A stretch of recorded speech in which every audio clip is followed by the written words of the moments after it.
আওয়ামী লীগ নিয়ে আজ রাতেই ফয়সালা হবে বললেন নাহিদ ইসলাম। আওয়ামী লীগের বিষয়ে আজ রাতেই ফয়সালা হবে বলে মন্তব্য করেছেন জাতীয় নাগরিক পার্টির এনসিপি আহ্বায়ক নাহিদ ইসলাম। বৃহস্পতিবার 8 মে রাতে নিজের ভেরিফাইড আইডি থেকে দেওয়া এক স্ট্যাটাসে এমন হুঁশিয়ারি দেন তিনি। ফেসবুক স্ট্যাটাসে নাহিদ ইসলাম লেখেন, আমরা দেখতে পাচ্ছি ফ্যাসিস্ট ও খুনি আওয়ামী লীগের বিচার নিয়ে তাল বাহানা হচ্ছে। আওয়ামী লীগের নিবন্ধন বাতিল না ও নিষিদ্ধ ব্যাপারে কোনো সিদ্ধান্ত নেওয়া হচ্ছে না। আসামিদের জামিন নিয়ে দেওয়া হচ্ছে।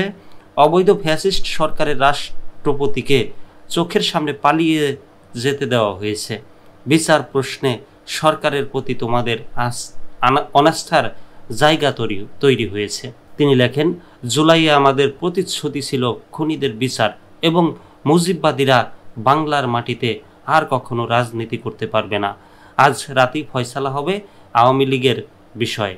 আওয়ামী লীগের বিচার, নিবন্ধন বাতিল ও রাজনৈতিক কার্যক্রম নিষিদ্ধের সুস্পষ্ট রোডম্যাপ না আসা পর্যন্ত রাজপথ থেকে উঠবেন না বলেও হুঁশিয়ারি দেন এনসিপির এ নেতা। তিনি লেখেন, সবাই চলে আসুন। জুলাইয়ের সকল শক্তি, সকল শহীদ পরিবার ও আহতদের আহ্বান জানাই, রাজপথে নেমে আসুন। বিচার নিশ্চিত না হওয়া পর্যন্ত আমাদের সংগ্রাম চলবে।